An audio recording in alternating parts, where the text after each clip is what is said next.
Hello everyone and welcome back. My name is Magnolia and today we are not only exploring this ugly house, but we are also working on more of our Harry Potter inspired builds. Hence the outfit, which is a Gryffindor Quidditch uniform made by Thunder LP on minecraftskins.com. The link is down in the description for the outfit.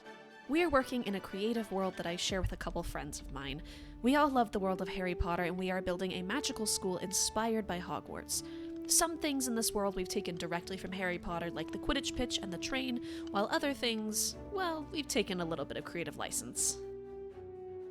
One of those things that we've made our own is Hogsmeade Village.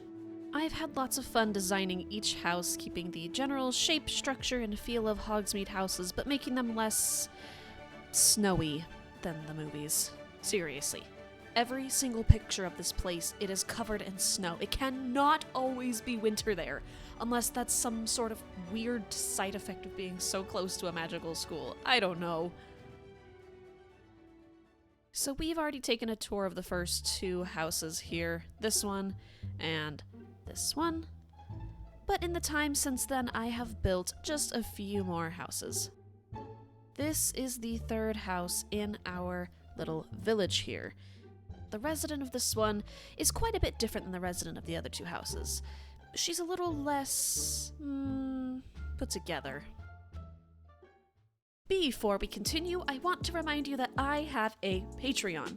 If you want to watch my content both early and ad-free, head on over and subscribe to my early access tier for only $5 a month. And if you're an avid viewer of my tutorial videos, you can find all of the graphs and Lightmatica schematics on my $2 downloads tier. All paid members also get personal shoutouts at the end of my videos. Link is in the description down below. Now back to the video. This here is home to just one person. I imagine her to be in her mid to late 30s and she's single, and if anyone asks, she likes it that way. But deep down, she secretly yearns for love.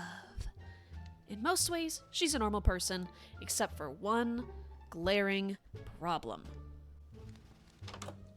She is unbelievably bad at interior design.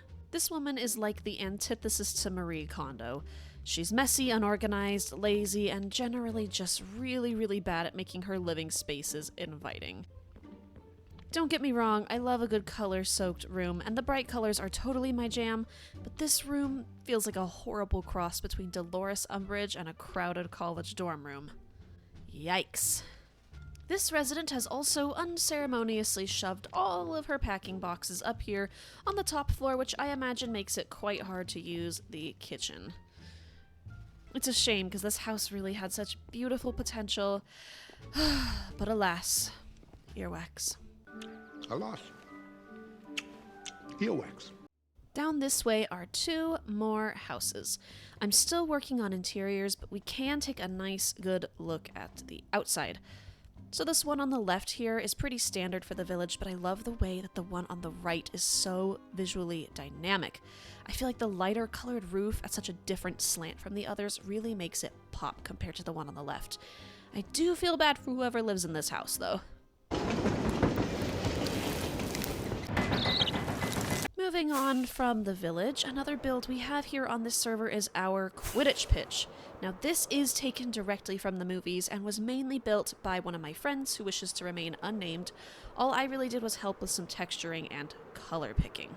The pitch is our most complete build so far, and we really only have one more thing to do until it's officially done. Build the equipment rooms and the changing rooms. So let's hop into a time lapse and finish this build.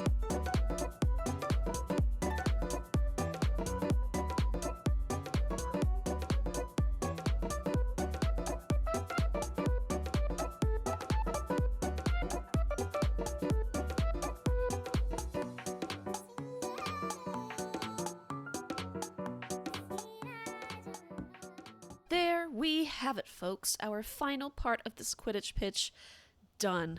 Oh, it feels so good to finally have this complete. I do still want to terraform, but that can wait until I'm off camera. So the inside of these equipment rooms are based on the very little that we see of them in the movies. They appear to be made of a tent-like material, which I tried to emulate with the wall blocks, and then I just kind of based the interior design on like a basic locker room.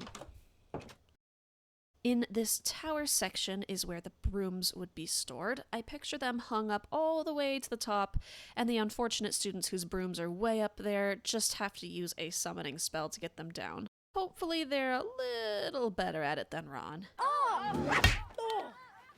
Before we finish the video, I do want to show you these Thestral Carriages that I have built. Now, these were pretty tricky to convert from this to Minecraft, but after some trial and error, which we can see over here, I eventually settled on this design, and I could not be happier with it. If you want to build these for yourself, check out the tutorial I did 2 weeks ago on how to build them. You can also just get the Lightmatica schematic from my $2 Patreon tier. I place these carriages all along the path that will lead from the Hogwarts Express way over in Hogsmeade all the way up to the school. As you can see, the track isn't done yet. And that way, the students will have a nice long carriage ride to anticipate the start of your feast and the coming year of magic and wonder. Anyways, that's all for today. Shout out to my lovely patrons, Billy Jenks and the Fancy Shy Guy, for supporting me every month over on my Patreon, and thank you all for watching. If you liked today's video, please hit that like button, leave any comments down below, and as always, if you'd like to subscribe, please do subscribe. Bye!